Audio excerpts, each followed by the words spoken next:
70을 넘긴 나이에 다시 찾아온 사랑은 젊은 날의 그것과는 확연히 달랐다. 상견례 날 묘한 기운이 감돌았다. 재산 상속이라는 단어에 가슴이 철렁 내려앉았다. 딸 지혜는 선우 어르신의 과거 행적을 파고들었다. 선우 어르신의 얼굴에는 땀방울이 송골송골 맺혔다. 그의 팔뚝에는 선명하고 특이한 문신이 새겨져 있었다. 그 문신을 본 지혜는 순간적으로 굳어졌다. 그 문신이 설마 그때 그 사람을 상징하냐고 절규하듯 물었다. 상견례장은 순식간에 아수라장으로 변했다. 이 결혼은 절대 안 된다며 아들 준서가 폭발했다. 우리의 황혼 재혼은 그렇게 한순간에 산산조각 났다. 과연 이 모든 것을 극복하고 우리는 다시 함께 걸을 수 있을까? 나의 삶에 다시금 따뜻한 햇살이 스며들기 시작했다. 길고 긴 세월을 홀로 걸어왔지만 이제는 박선우 어르신과 함께 같은 길을 걷고 있다. 그의 손을 잡고 동네 공원 오솔길을 거닐 때면 마치 오래전 잃어버렸던 나 자신의 일부를 비로소 되찾은 듯한 충만한 기분에 잠긴다. 선우 어르신의 눈빛은 언제나 나를 향해 온화한 미소를 띠고 있었다. 그 미소 속에서 지난 세월의 고독이 서서히 녹아내리는 것을 느꼈다. 70을 넘긴 나이에 다시 찾아온 사랑은 젊은 날의 그것과는 확연히 달랐다. 격정보다는 잔잔한 강물처럼 서두름보다는 느린 호흡처럼 그렇게 깊이 스며들었다. 서로의 곁에 존재한다는 사실만으로도 세상 모든 시름이 잊히는 듯 했다. 첫 남편을 잃고 10여 년의 세월을 혼자 버텨왔던 나에게 선우 어르신의 등장은 마치 늦게 도착한 봄날의 선물 같았다. 처음 그를 만났을 때가 생생히 기억난다. 동네 경로당에서 우연히 마주친 그는 점잖은 미소와 함께 따뜻한 인사를 건넸다. 그때만 해도 설마 내 인생에 이런 변화가 찾아올 줄은 상상도 못했다. 우리는 매일 아침 함께 식탁에 앉아 따뜻한 차 한 잔을 나누고 소박한 아침 식사를 준비하며 서로의 하루를 시작했다. 그가 건네는 싱싱한 과일 한 조각, 내가 끓여주는 따뜻한 국 한 그릇에 마음이 저절로 훈훈해졌다. 그의 깊은 주름이 새겨진 얼굴에는 늘 편안함이 깃들어 있었고 그의 목소리는 나에게 언제나 깊은 안정감을 주었다. 선우 어르신은 아침마다 신문을 읽으며 세상 돌아가는 이야기를 들려주었고 나는 그의 이야기에 귀 기울이며 함께 웃고 때로는 함께 걱정했다. 그렇게 우리는 서로의 삶 속으로 천천히 그러나 확고하게 스며들었다. 오후의 햇살이 창가를 넘어 거실로 길게 뻗어 들어올 때면 우리는 나란히 앉아 좋아하는 프로그램을 보거나 때로는 말없이 책을 읽으며 고요한 시간을 보냈다. 특별히 무슨 대화를 나누지 않아도 함께 있다는 것만으로 마음이 포근했다.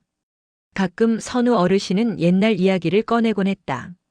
젊은 시절 사업을 하던 이야기, 아내를 먼저 보내고 홀로 아들을 키우며 고군분투하던 이야기, 그리고 이제야 비로소 자신만의 시간을 되찾은 듯한 안도감에 대해서도 털어놓았다. 나 역시 내 삶의 이야기를 조금씩 나누었다. 딸 지혜를 키우며 겪었던 어려움, 홀로서기의 외로움, 그리고 이제 다시 찾아온 행복에 대한 감사함을 말했다.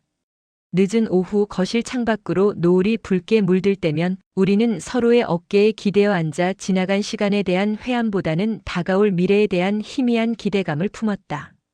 나의 지나온 삶에 대한 후회보다는 지금 이 순간의 평화로움이 나를 온전히 감쌌다. 창밖으로 보이는 하늘의 색이 주황빛에서 자줏빛으로 변해갈 때 우리는 서로의 손을 꼭 잡고 내일 또 함께 맞이할 아침을 기약했다. 이런 소소한 일상이 얼마나 소중한지 나이가 들고 나서야 비로소 깨달았다. 젊었을 때는 늘 무언가를 성취해야 한다는 강박에 사로잡혀 지금 이 순간의 행복을 놓치곤 했다. 하지만 이제는 달랐다. 지금 이 순간 바로 여기에 존재하는 것만으로도 충분히 행복했다.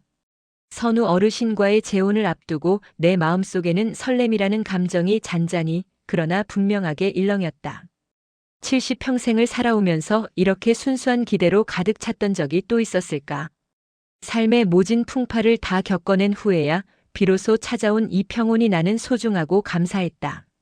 어느 봄날 아침 선우 어르신이 떨리는 목소리로 청혼을 했을 때의 감동을 나는 평생 잊지 못할 것이다. 그는 내 손을 꼭 잡으며 말했다. 이 나이에 이런 말을 하게 될 줄은 몰랐소. 하지만 당신과 함께라면 남은 인생이 외롭지 않을 것 같소. 나와 함께 해주시겠소? 그 순간 내 눈에서는 저도 모르게 눈물이 흘러내렸다. 기쁨의 눈물이었고 감사의 눈물이었으며 동시에 두려움의 눈물이기도 했다. 딸 최지혜에게도 이 소식을 전하며 상견례를 준비하는 동안 내 얼굴에는 저절로 환한 미소가 번졌다. 지혜는 처음에는 조금 놀란 듯 했지만 곧 내 손을 잡으며 축하해 주었다. 엄마 정말 좋으시겠어요. 엄마가 행복하시면 저도 행복해요. 딸의 진심 어린 축하에 내 마음은 더욱 따뜻해졌다. 지혜는 상견례 장소를 예약하고 어떤 옷을 입을지 함께 고민하며 적극적으로 도와주었다. 그런 딸의 모습을 보며 나는 얼마나 다행인지 모르겠다는 생각을 했다. 하지만 한편으로는 걱정도 있었다. 새로운 시작에 대한 막연한 불안감도 없지는 않았다. 혹여 내 딸과 선우 어르신의 아들이 잘 지낼 수 있을까, 그들의 마음속에 불편함은 없을까 하는 걱정이 가끔 고개를 들었다. 선우 어르신의 아들 박준서에 대해서는 아직 직접 만나보지 못했기에 더욱 궁금했다. 선우 어르신은 아들 이야기를 할 때마다 복잡한 표정을 지었다. 준서는 좋은 아이인데 조금 까다로운 면이 있어. 어머니를 일찍 여의고 나 혼자 키워서 그런지 세상을 좀 각박하게 보는 경향이 있어요. 그 말을 들으며 나는 준서를 이해하려 노력했다. 젊은 나이에 어머니를 잃는다는 것이 얼마나 큰 상처인지 나도 잘 알고 있었다. 그러나 선우 어르신과 함께라면 어떤 어려움도 헤쳐나갈 수 있을 것 같은 용기가 샘솟았다. 그의 따뜻한 손길, 다정한 눈빛, 그리고 무엇보다 나를 진심으로 아껴주는 마음이 모든 불안감을 잠재웠다.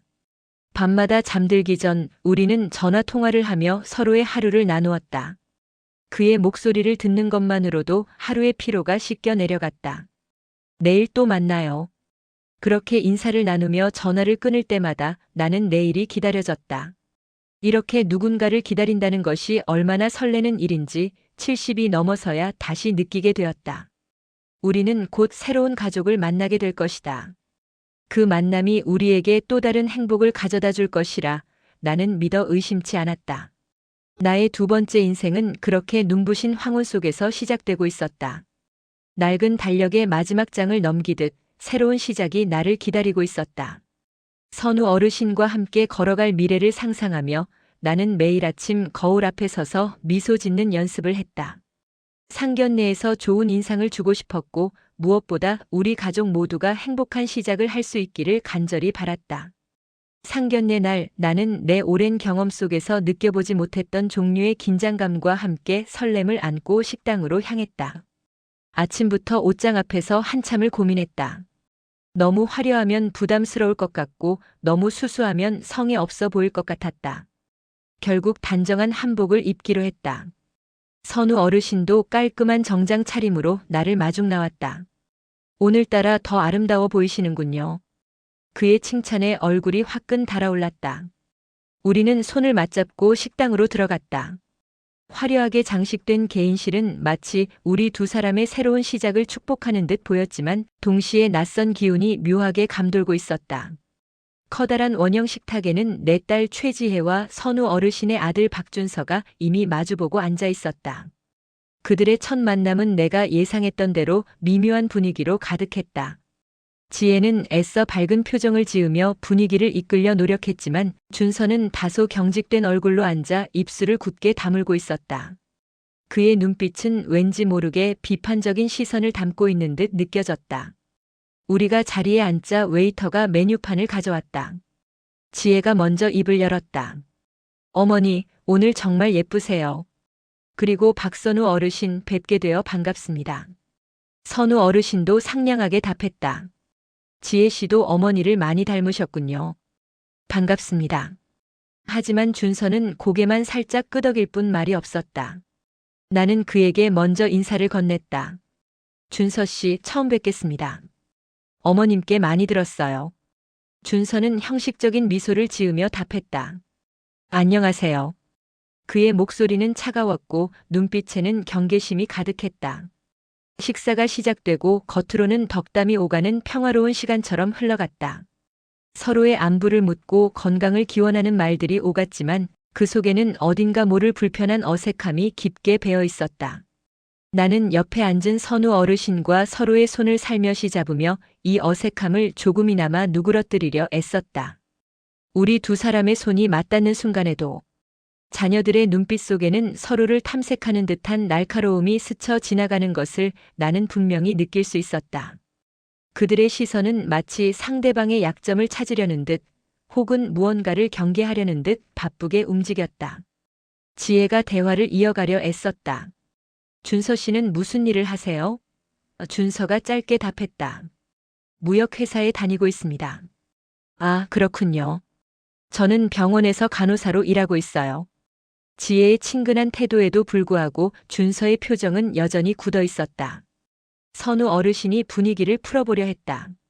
우리 준서가 일은 참 열심히 합니다. 바빠서 자주 못 보지만요. 준서가 아버지를 쳐다보며 말했다. 아버지도 요즘은 바쁘시죠? 자주 외출하시던데요. 그 말투에는 미묘한 비난의 뉘앙스가 담겨 있었다. 시간이 흐르면서 대화는 점차 감추고 싶었던 현실적인 문제들로 흘러갔다. 누군가 무심코 재산 상속이라는 단어를 꺼냈을 때 나는 순간적으로 가슴이 철렁 내려앉는 것을 느꼈다. 그 단어가 뱉어지는 순간 테이블 위에 깔려있던 얇은 평화의 막이 찢어지는 듯 했다. 준서였다. 아버지, 재혼하시면 재산 문제는 어떻게 되는 건가요? 선우 어르신의 얼굴이 순간 굳어졌다. 준서야, 지금 그런 이야기를 할 때가 아니지 않니? 하지만 준서는 물러서지 않았다. 아니요, 분명히 해두는 게 좋을 것 같습니다. 나중에 문제가 생기면 더 복잡해지잖아요. 이어 유산과 자녀 부양 같은 이야기들이 너무나도 자연스럽게 테이블 위로 올라왔다. 겉으로는 조심스러운 어조였지만 그 단어들이 주는 무게감은 결코 가볍지 않았다. 나는 지혜와 준서의 얼굴을 번갈아 살폈다. 지혜는 비교적 차분하게 대화에 임하며 자신의 의견을 피력하려 했다. 저는 어머니께서 행복하시면 그것으로 충분합니다. 재산 문제는 어머니 결정을 따를게요. 하지만 준서의 표정에는 점점 불편함이 역력하게 드러났다. 그의 미간은 찌푸려졌고 입가는 굳게 닫혔다. 준서가 다시 입을 열었다. 지혜 씨 어머니께서는 어떤 재산을 갖고 계신가요? 그 질문에 식탁 위의 공기가 얼어붙었다. 지혜가 당황하며 답했다. 그건 중요한 문제인가요? 물론이죠. 서로 알고 시작해야 나중에 분쟁이 없으니까요. 준서의 말은 논리적으로 들렸지만 그 속에는 차갑고 계산적인 무언가가 숨어 있었다. 나는 견딜 수 없어 입을 열었다. 준서 씨, 우리는 사랑해서 만나는 거예요. 재산 때문이 아니라요. 준서가 나를 똑바로 쳐다보았다. 사랑도 중요하지만 현실적인 문제도 생각해야죠.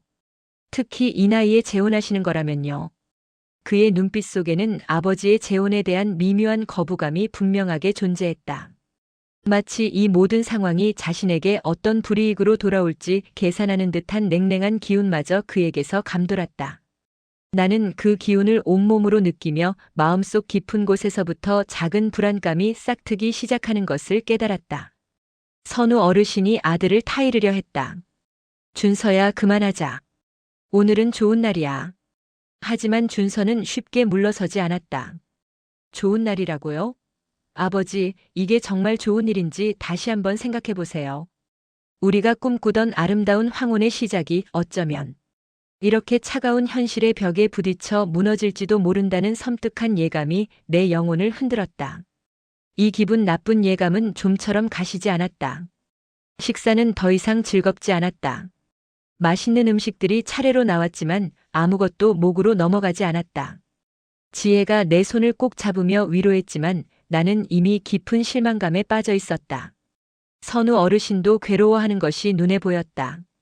그는 자꾸만 아들을 쳐다보며 안타까운 표정을 지었다. 상견례는 그렇게 차가운 분위기 속에서 끝이 났다. 우리가 꿈꾸던 아름다운 시작은 예상치 못한 갈등의 그림자 속에 가려지고 말았다. 나의 삶에 다시금 차가운 바람이 스며들기 시작했다. 식탁 위의 공기는 마치 얼음 조각처럼 날카롭게 변해갔다. 아까부터 스멀스멀 피어오르던 불편함은 이제 식탁 위에 투명한 장막처럼 드리워져 있었다. 따뜻했던 분위기는 온데간데 없이 사라지고 그 자리에는 서늘한 긴장감만이 가득했다. 웨이터가 가져다준 따뜻한 차조차 입에 대기가 두려웠다. 손에 든 찻잔이 미세하게 떨리는 것을 느끼며 나는 애써 평정을 유지하려 애썼다. 하지만 내 마음속 깊은 곳에서는 이미 불안의 파도가 밀려오고 있었다. 지혜의 시선이 선우 어르신에게로 향했다. 그 눈빛은 단순한 호기심이 아니었다. 어딘가 깊이를 알 수 없는 탐색의 기운이 담겨 있었다. 마치 무언가를 확인하려는 듯 혹은 숨겨진 진실을 찾아내려는 듯한 집중력이 그녀의 눈빛에 서려 있었다. 지혜가 조심스러운 어조로 두 분이 만나신 후에 선우 어르신께서 혹시 불편해하시거나 달라진 점은 없으셨냐고 물었다. 겉으로는 안부를 묻는 듯 했지만 그 속에는 나의 과거 결혼 생활 혹은 그와 비슷한 어떤 경험에 대한 질문이 숨어 있는 듯 느껴졌다. 나의 심장이 순간적으로 덜컥 내려앉았다. 우리는 이미 서로의 과거를 충분히 이해하고 받아들였다고 생각했으나 자식들의 눈에는 그것이 그리 간단치 않은 문제였던 모양이었다. 젊은 세대는 우리 세대와는 다른 시각으로 세상을 바라본다. 그들에게는 사랑만으로 충분하지 않았다. 그들은 더 많은 것을 확인하고 싶어 했고 더 많은 안전장치를 원했다. 나는 그것을 이해하려 애썼지만 동시에 가슴 한편이 답답해지는 것을 느꼈다. 지혜의 질문에 선우 어르신은 옅은 미소를 지으며 별다른 일은 없었다고 답하려 했지만 그의 옆에 앉아있던 준서가 갑자기 끼어들었다. 준서의 목소리에는 날카로운 기운이 실려 있었다. 그는 아버지의 과거를 언급하며 어머니의 고통스러웠던 시절을 에둘러 말하기 시작했다. 아버지께서는 어머니와의 마지막 시간들에 대해 얼마나 기억하고 계실까요? 그의 질문은 단순한 회상이 아니었다. 거기에는 오래된 원망과 섭섭함이 배어 있었다. 이혼 과정에서 아버지가 얼마나 무심했는지 혹은 어떤 부분에서 책임을 다하지 못했는지에 대한 불만이 그의 말 속에 희미하게 배어 있었다. 명확하게 비난하는 것은 아니었지만 그 뉘앙스는 나의 가슴을 서늘하게 만들기에 충분했다. 준서는 말을 이어갔다. 어머니께서 병원에 입원하셨을 때도 아버지는 일 때문에 바쁘다며 자주 오시지 못했죠. 저 혼자 어머니를 돌봐야 했습니다. 그의 목소리에는 억눌린 감정이 떨리고 있었다. 선우 어르신의 얼굴이 창백해졌다. 준서야, 그때 아버지도 정말 힘들었단다. 하지만 준서는 쉽게 물러서지 않았다.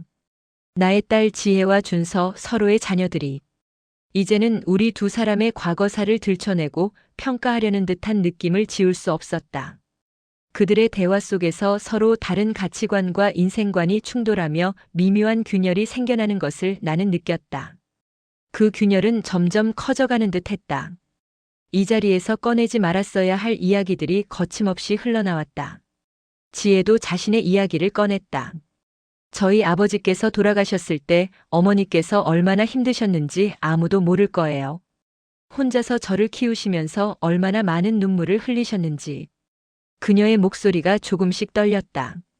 이어지는 대화 속에서는 재산과 자녀 부양, 심지어는 손주 문제까지 조심스럽게 언급되었다.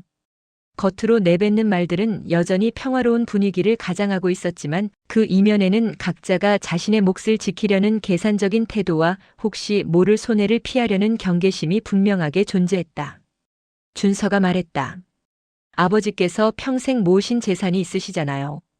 그게 어떻게 되는 건지 분명히 해두는 게 좋을 것 같습니다. 지혜도 맞받아쳤다.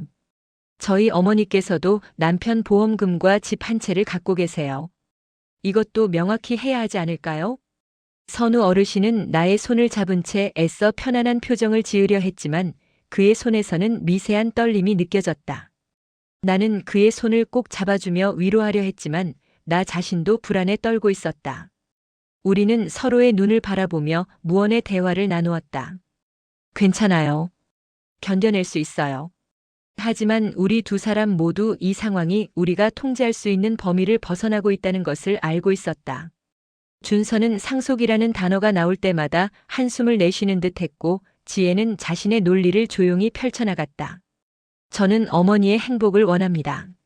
하지만 동시에 어머니를 보호해야 할 의무도 있어요. 나중에 문제가 생겼을 때 후회하고 싶지 않습니다. 지혜의 말은 논리적이었지만 그 속에는 우리의 사랑을 의심하는 듯한 뉘앙스가 담겨 있었다. 준서도 지지 않고 말했다. 저 역시 아버지를 생각하는 마음에서 이런 말씀을 드리는 겁니다. 감정에 치우쳐 잘못된 결정을 하시면 안 되니까요.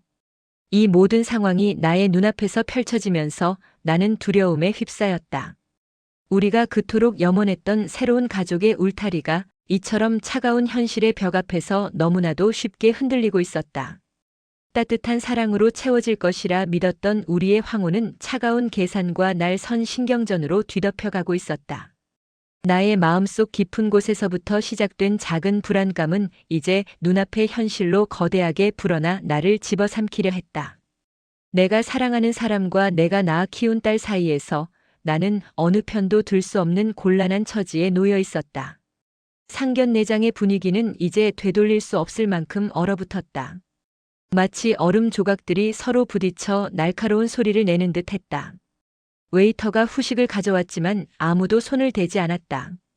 달콤한 디저트도 이 차가운 분위기 속에서는 아무런 의미가 없었다.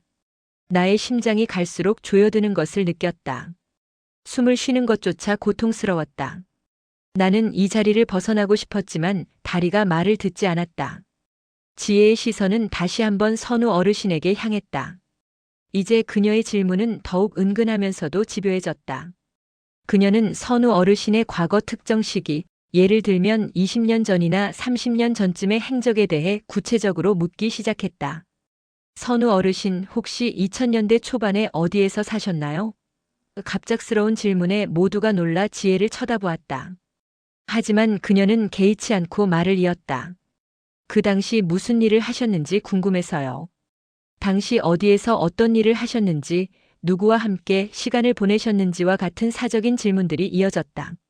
나의 딸은 평소 그리 사교성이 넘치는 성격은 아니었지만 한번 궁금증이 생기면 좀처럼 물러서지 않는 고집이 있었다.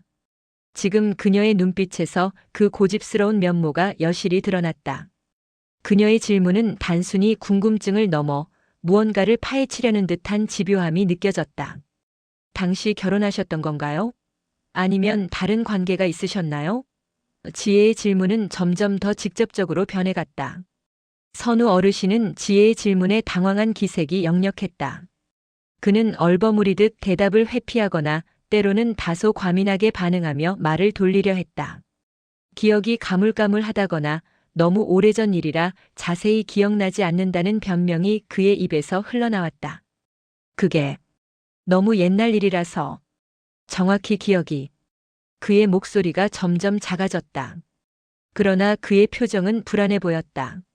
그의 눈동자가 흔들리는 것을 나의 두 눈으로 똑똑히 보았다. 이마에는 미세한 땀방울이 맺혀 있었고 손은 계속해서 물잔을 만지작거렸다. 지혜는 선우 어르신의 그런 태도에서 무언가 숨겨진 것이 있음을 직감하는 듯 했다. 그녀의 눈빛은 더욱 예리해졌고 의심의 불씨는 나의 눈앞에서 활활 타오르기 시작했다. 어르신께서 왜 그렇게 당황하시는지 모르겠네요. 단순한 질문인데요. 지혜의 말투는 여전히 공손했지만 그 속에는 날카로운 무언가가 숨어 있었다. 나의 가슴 속에는 알 수 없는 불길한 예감이 따리를 틀었다. 선우 어르신이 숨기려 하는 것이 대체 무엇일까? 그의 과거에 어떤 비밀이 있었기에 이토록 당황하는 것일까? 나의 손은 차갑게 식어갔다. 지혜의 질문이 계속되자 준서의 얼굴에도 점점 불쾌한 기색이 역력해졌다. 그는 지혜가 아버지의 심기를 불편하게 하고 있다며 그녀를 제지하려 했다. 지혜 씨, 이제 그만하시죠. 이런 질문은 실례가 아닌가요? 준서의 목소리에는 분노가 섞여 있었다. 준서는 이쯤에서 불필요한 질문은 그만두는 것이 좋겠다고 차분하지만 단호한 어조로 말했다. 우리 아버지의 과거를 왜 이렇게 캐묻는 겁니까? 무슨 의도가 있으신 건가요? 그러나 지혜는 준서의 말을 무시하는 듯 자신의 질문을 멈추지 않았다. 저는 제 어머니를 보호해야 할 의무가 있어요. 그렇기 때문에 확인하는 겁니다. 그녀는 알 수 없는 진실을 파헤치려는 듯 더욱 강하게 선우 어르신을 몰아세웠다. 혹시 그 당시에 다른 여자분이 계셨던 건 아니신가요? 아니면 숨기시는 빚이라도 있으신 건가요? 지혜의 질문은 이제 노골적인 의심으로 변해 있었다. 두 사람 사이에 팽팽한 신경전이 펼쳐졌다. 겉으로는 조용하고 정중한 대화였지만 그 속에는 칼날 같은 날카로움이 오가고 있었다. 준서가 소리를 높였다. 당신 어머니는 완벽하기라도 한 거예요? 우리 아버지만 캐묻을 게 아니라. 당신 어머니의 과거도 낱낱이 밝혀야 하는 거 아닙니까? 그 말에 지혜의 얼굴이 붉어졌다. 우리 어머니는 떳떳하십니다. 숨길 것이 없으시고요. 두 사람의 목소리가 점점 커졌다. 테이블 위에 놓인 음식들은 더 이상 눈에 들어오지 않았다. 나는 그저 이 상황이 제발 더 이상 나빠지지 않기를 바라며 숨을 죽였다. 나의 눈은 선우 어르신의 표정에서 한순간도 떨어지지 않았다. 그의 얼굴에는 당혹감과 함께 옅은 분노의 그림자가 스쳐 지나가는 듯 했다. 그의 손이 주먹을 쥐었다 폈다를 반복했다. 나는 그의 손을 잡으려 했지만 그는 내 손을 뿌리쳤다. 미안하오. 잠시 화장실 좀. 선우 어르신이 자리에서 일어났다. 그의 뒷모습은 초라하고 쓸쓸해 보였다. 이 결혼을 앞두고 왜 이토록 험난한 고난이 닥쳐오는 것일까? 우리는 정말 이 난관을 헤쳐나갈 수 있을까? 나의 마음은 점차 깊은 수렁으로 빠져들어갔다. 내가 꿈꾸었던 평화로운 황후는 이미 멀리 사라져버린 듯 했다. 모든 것이 나의 통제권을 벗어나고 있었다. 지혜와 준서는 여전히 신경전을 벌이고 있었다. 그들의 목소리는 점점 더 날카로워졌고 주변 테이블에서도 우리를 쳐다보기 시작했다. 나는 이 상황을 어떻게든 막고 싶었지만 입 밖으로 나오는 말은 없었다. 목구멍이 막힌 듯 숨이 제대로 쉬어지지 않았다. 그저 얼어붙은 채 앉아있을 뿐이었다. 눈물이 나려고 했지만 나는 꾹 참았다. 이 자리에서 눈물을 보일 수는 없었다. 하지만 내 마음은 이미 산산이 부서지고 있었다. 우리가 꿈꾸던 아름다운 시작은 이렇게 산산조각 나고 있었다. 사랑만으로는 부족했다. 현실의 벽은 너무나 높고 두꺼웠다. 나는 선우 어르신이 화장실에서 돌아오기를 기다리며 이 모든 것이 악몽이기를 간절히 바랐다. 나의 통제권을 완전히 벗어난 상황이었다.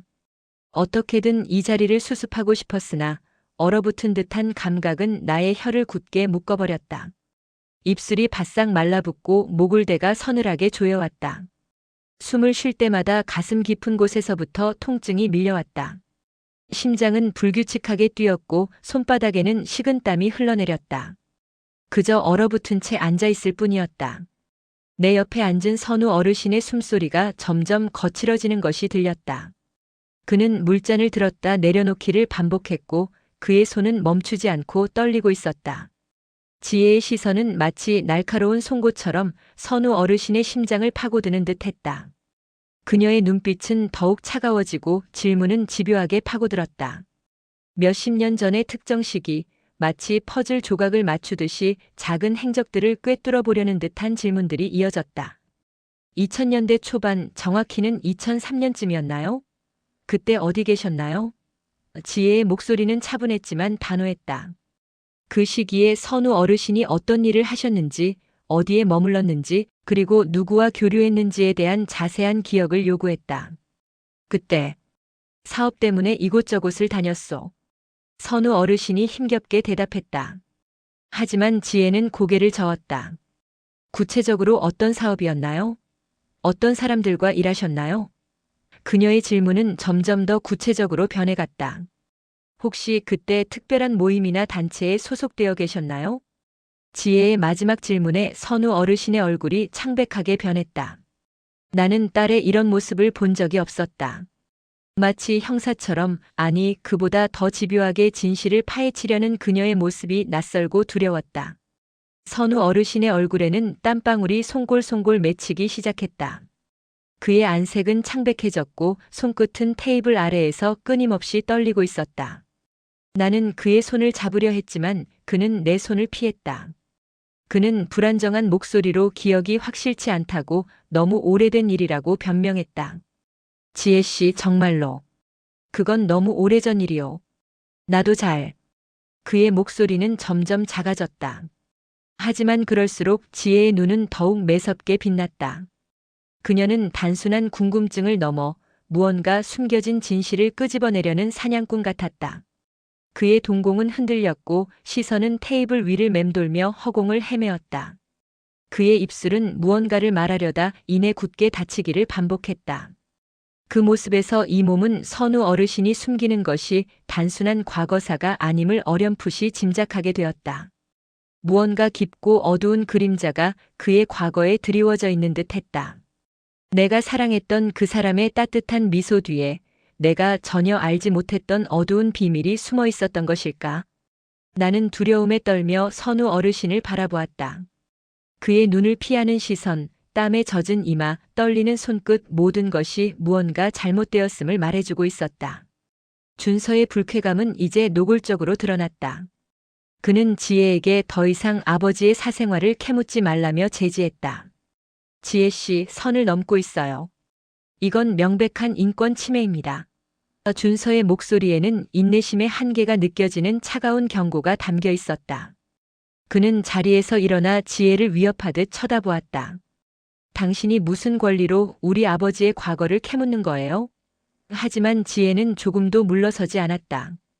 오히려 준서의 개입이 그녀의 의심을 더욱 부추기는 듯 했다. 준서 씨, 제가 왜 이러는지 아세요? 제 어머니를 보호하기 위해서예요. 지혜가 차분하게 말했다. 만약 선우 어르신께 문제가 있는 과거가 있다면 우리 어머니가 피해를 보실 수도 있잖아요. 지혜는 선우 어르신에게 시선을 고정한 채 숨죽인 듯 낮지만 단호한 어조로 질문을 이어갔다. 마지막으로 한 번만 더 여쭤볼게요. 그 시기에 어르신께서는 특정 조직과 관련이 있으셨나요? 두 사람 사이에 흐르는 팽팽한 신경전은 식탁 위의 모든 것을 얼어붙게 만들었다. 나의 심장은 격렬하게 울려댔고 불안감은 이제 공포로 변해가고 있었다. 이 결혼은 우리가 그토록 바라던 평화로운 황혼의 꿈은 과연 현실이 될 수 있을까? 나는 입을 열어 이 상황을 막으려 했지만 목소리가 나오지 않았다. 마치 악몽 속에 갇힌 것처럼 나는 움직일 수도 말할 수도 없었다. 주변의 다른 손님들이 우리 쪽을 쳐다보기 시작했다. 웨이터도 걱정스러운 표정으로 우리 테이블 근처를 배회했다. 하지만 우리 네 사람은 오직 이 순간, 이 진실의 순간에만 집중하고 있었다. 결국 선우 어르신의 인내심은 바닥을 드러냈다. 지혜의 끈질긴 추궁에 그의 얼굴은 벌겋게 달아올랐다. 그의 눈은 분노와 초조함으로 번뜩였다. 이마에 핏줄이 붉어졌고 호흡은 점점 거칠어졌다. 그는 참다 못해 테이블을 손으로 내리치며 떨리는 목소리로 대체 뭘 알고 싶으냐고 소리쳤다. 도대체 무엇을 그렇게 알고 싶단 말이오? 그 목소리는 식당 안의 모든 소음을 집어삼킬 듯 격앙되어 있었다. 식당 안의 다른 손님들이 모두 우리를 쳐다보았다. 일부는 수군거리기 시작했고 어떤 이는 휴대폰을 꺼내들었다. 그의 갑작스러운 행동에 준서마저 놀라 굳어버렸다. 아버지, 진정하세요. 준서가 아버지의 어깨를 붙잡으려 했다. 하지만 선우 어르신은 그의 손을 뿌리쳤다. 선우 어르신은 자신의 감정을 주체하지 못하고 팔을 크게 휘두르며 자리에서 일어났다. 내가 무엇을 숨겼단 말이오. 그의 목소리는 절규에 가까웠다. 그 순간 그의 양복 소매가 허공으로 거쳐 올라갔다. 마치 운명의 장난처럼 그가 그토록 숨기려 했던 것이 세상에 드러나는 순간이었다. 그의 팔뚝에는 선명하고 특이한 문신이 새겨져 있었다. 어둠 속에서 번개처럼 섬광이 터지듯 문신은 나의 시야에 강렬하게 박혔다. 그것은 복잡하게 얽힌 기하학적 문이었다. 삼각형과 원이 겹쳐진 형태에 알 수 없는 문자나 기호가 함께 새겨져 있었다. 기하학적인 문의인지 어떤 상징적인 형상인지는 정확히 알 수 없었다. 그러나 그 문신은 평범한 문신이 아니었다. 마치 숨겨진 역사의 조각처럼 고통스러운 과거의 흔적처럼 느껴졌다. 검은 잉크로 새겨진 그 문양은 세월이 흘렀음에도 여전히 선명했고 어딘가 섬뜩한 기운을 풍기고 있었다. 그 문신을 본 지혜의 얼굴은 순간적으로 굳어졌다. 그녀의 눈동자는 크게 확장되었고 입술은 미세하게 떨렸다. 그녀의 안색이 창백하게 변했고 손이 테이블을 움켜쥐었다. 충격과 함께 공포가 그녀의 얼굴에 그대로 드러났다. 저게 설마. 지혜가 중얼거렸다. 모든 대화는 멈추고 식탁에는 정적만이 감돌았다. 나의 심장은 얼음장처럼 차갑게 식어갔다. 불길한 예감이 현실이 되는 순간이었다. 나는 그 문신이 무엇을 의미하는지 전혀 알 수 없었지만 지혜의 반응만으로도 그것이 끔찍한 무언가임을 직감할 수 있었다. 지혜는 선우 어르신의 팔뚝에 새겨진 문신을 뚫어져라 바라보았다. 그녀의 눈빛은 경악으로 가득했다.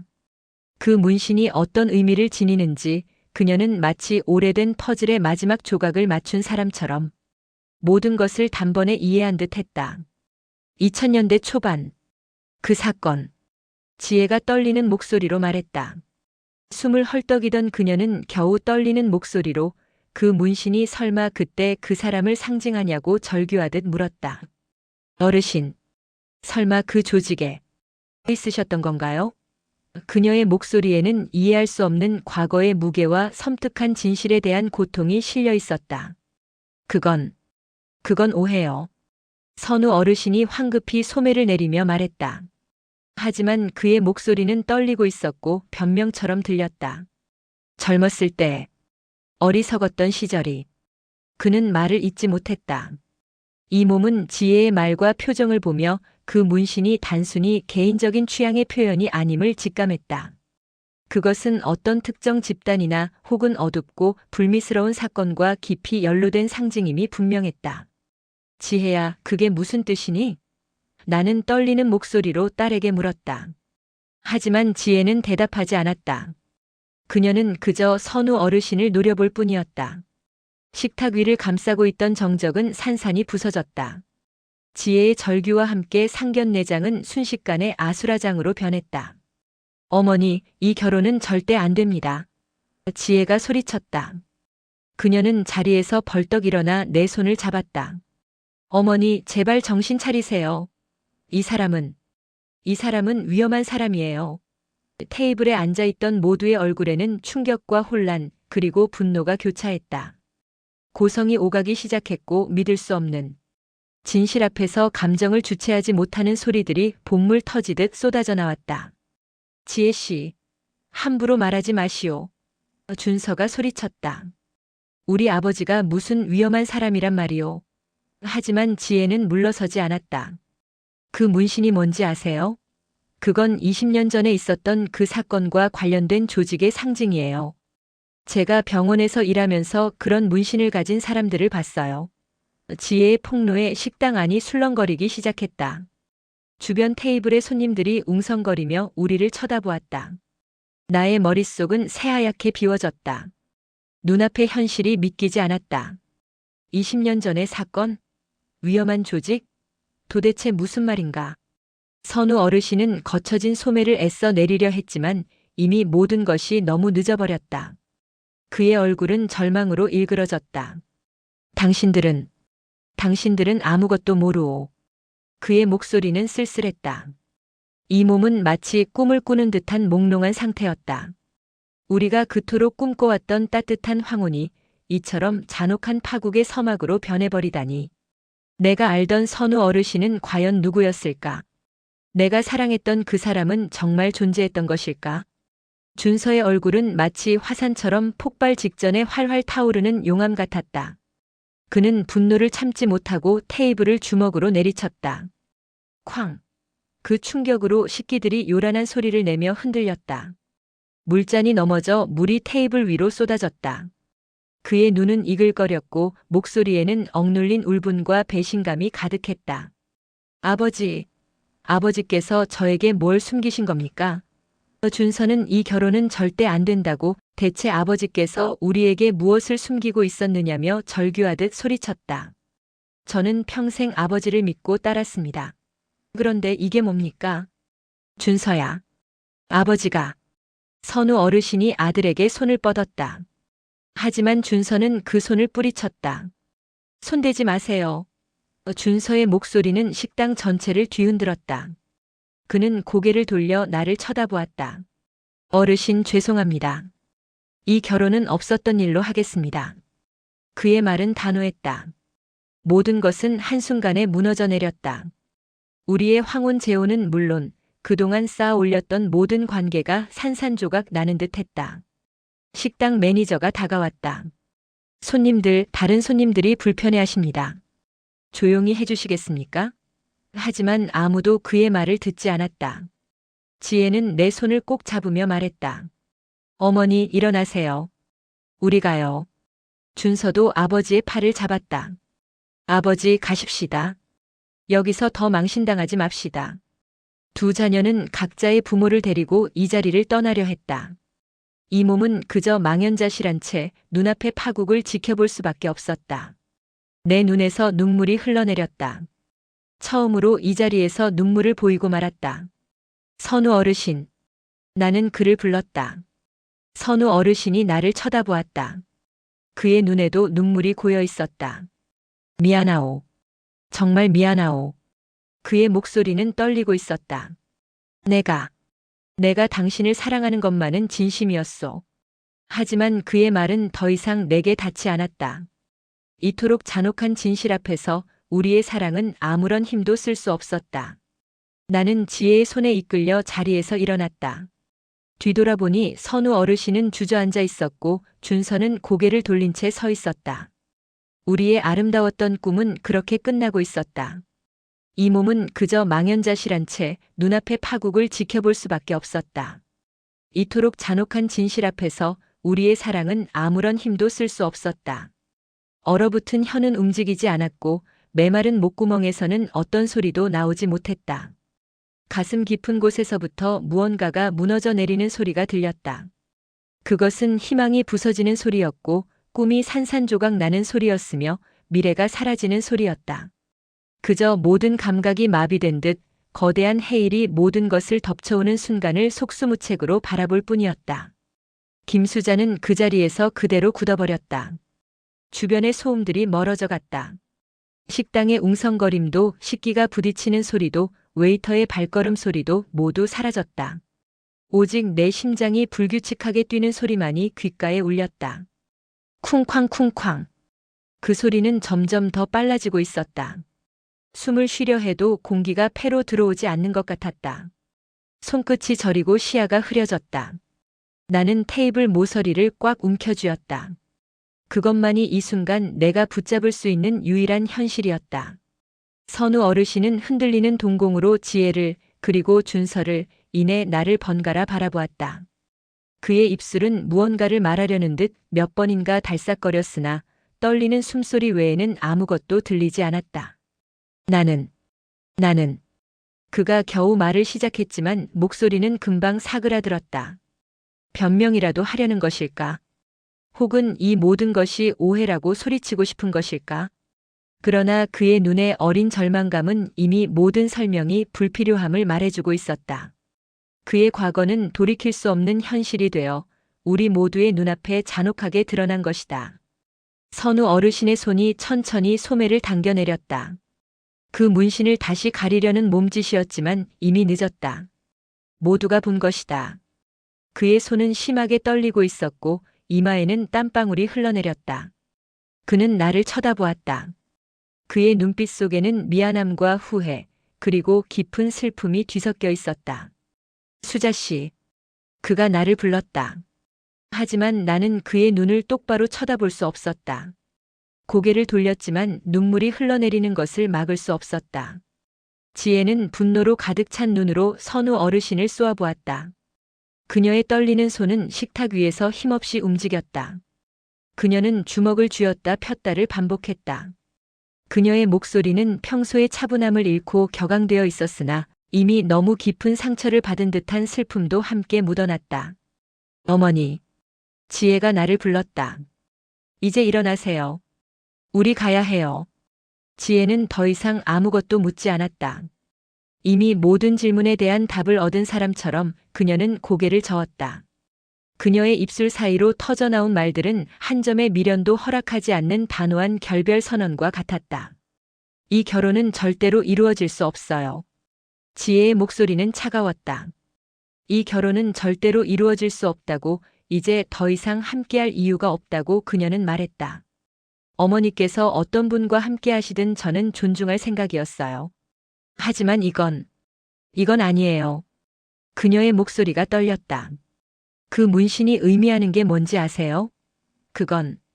그녀는 말을 잇지 못했다. 그 말은 차가운 비수가 되어 나의 심장을 꿰뚫었다.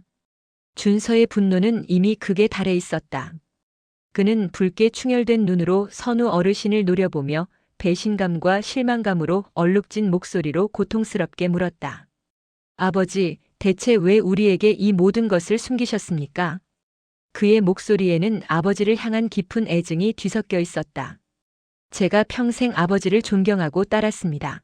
어머니 돌아가시고 힘들 때도 사업 실패하셨을 때도 저는 아버지 편이었어요. 준서의 목소리가 점점 커졌다. 그런데 이게 뭡니까? 이런 과거를 숨기시고 재혼을 하시겠다고요? 그는 상을 내리쳤던 주먹을 풀지 않고 부들부들 떨었다. 준서는 지혜의 말에 힘을 실었다. 지혜 씨 말이 맞습니다. 이 혼인은 절대로 허락할 수 없습니다. 이 혼인은 절대로 허락할 수 없으며 이러한 진실 위에서는 어떤 관계도 시작될 수 없다고 단언했다. 이런 과거를 가진 사람과 어떻게 가족이 되라는 겁니까? 그는 선우 어르신에게 등을 돌렸고 그 등은 철벽처럼 견고해 보였다. 준서의 어깨는 분노로 부르르 떨리고 있었다. 두 자녀의 격렬한 반응 앞에서 선우 어르신은 아무런 말도 할 수 없었다. 그의 얼굴은 재처럼 하얗게 질렸고 눈에서는 모든 빛이 사라졌다. 그는 그저 고개를 숙인 채 자신에게 쏟아지는 분노와 절망의 폭풍을 온몸으로 받아낼 뿐이었다. 그의 어깨는 한없이 작아 보였다. 한때 그렇게 당당하고 온화해 보였던 그 어깨가 이제는 세상의 무게에 짓눌려 축 처진 노인의 어깨로만 보였다. 그는 입술을 깨물고 있었고 그의 턱선이 미세하게 떨렸다. 나의 시선은 불안하게 흔들리는 선우 어르신의 손과 분노로 이글거리는 지혜와 준서의 얼굴 사이를 오갔다. 무엇 하나 붙잡을 수 없는 허망함이 나의 온몸을 감쌌다. 내가 사랑했던 사람, 내가 믿었던 사람, 함께 미래를 꿈꿨던 사람이 낯선 사람처럼 느껴졌다. 그 문신은 무엇을 의미하는가? 지혜가 그토록 경악했던 이유는 무엇인가? 선우 어르신의 과거에는 도대체 무슨 일이 있었던 것인가? 수많은 질문이 머릿속을 맴돌았지만 어느 것 하나 답을 얻을 수 없었다. 이 몸은 이 상황을 수습해보려 애썼다. 굳게 닫힌 입술을 겨우 벌려 어서 진정하라고 일단 이야기를 해보자고 애원했다. 지혜야, 준서 씨. 제발 진정하고 이야기를 나눠봅시다. 나의 목소리는 떨렸다. 선우 어르신께도 분명 사정이 있으실 거예요. 우리가 이렇게 급하게 결론을 내릴 일이. 그러나 나의 목소리는 이미 파국에 이른 이 자리에서 한낱 메아리에 불과했다. 지혜는 냉정한 눈빛으로 나를 바라보았고 준서의 시선은 나를 외면했다. 어머니, 사정이 있다고요? 지혜가 쓴웃음을 지었다. 어떤 사정이 그런 과거를 정당화할 수 있을까요? 그들의 눈에는 이미 결론이 내려진 듯한 단호함이 깃들어 있었다. 어떤 말도 어떤 간절한 호소도 그들의 마음을 돌이킬 수 없을 것임을 직감했다. 나는 무력하게 주저앉고 싶었다. 하지만 그럴 수도 없었다. 나는 이 자리를, 이 순간을 견뎌내야 했다. 식탁 위에는 싸늘한 침묵만이 맴돌았다. 금방이라도 폭발할 듯 했던 분위기는 이제 모든 에너지를 소진하고 차갑게 식어버렸다. 웨이터들이 멀찍이서 우리를 지켜보고 있었다. 다른 손님들의 시선도 느껴졌다. 수군거리는 소리, 힐끗힐끗 쳐다보는 시선들. 우리는 구경거리가 되어버렸다. 그 수치심이 나를 짓눌렀다. 지혜는 조용히 자리에서 일어섰다. 그녀의 움직임은 느렸지만 망설임이 없었다. 그녀는 선우 어르신과 나를 번갈아 바라보며 한숨을 내쉬었고 그 한숨 속에는 이해할 수 없는 과거에 대한 깊은 절망과 더 이상 기대할 것이 없다는 포기가 담겨 있었다. 어머니, 일어나세요. 여기 더 있을 필요 없어요. 지혜가 내 손을 잡으려 했다. 하지만 나는 그 손을 뿌리쳤다. 지혜야, 제발. 하지만 더 이상 말을 이을 수 없었다. 준서도 미련 없이 자리를 털고 일어섰다. 그의 눈은 여전히 분노로 이글거렸으나 그 분노는 이제 상대를 향하기보다 자신의 가족에 대한 실망으로 변해 있었다. 아버지, 가십시다. 더 이상 여기 계실 이유가 없습니다. 준서의 목소리는 차가웠다. 그는 선우 어르신을 뒤로 한 채 발걸음을 옮겼다. 선우 어르신은 꿈쩍도 하지 않았다. 그는 여전히 고개를 숙인 채 앉아 있었다. 아버지, 준서가 다시 불렀다. 일어나세요. 그의 목소리에는 더 이상 참을성이 남아있지 않았다. 그들의 뒷모습은 점점 멀어져 갔다. 한 발자국 한 발자국 그들의 발걸음이 멀어질 때마다 우리 사이에 놓였던 모든 희망의 끈이 끊어지는 소리가 들리는 듯 했다. 지혜는 나를 돌아보며 말했다. 어머니, 택시 타고 집에 가세요. 저는 먼저 가 있을게요.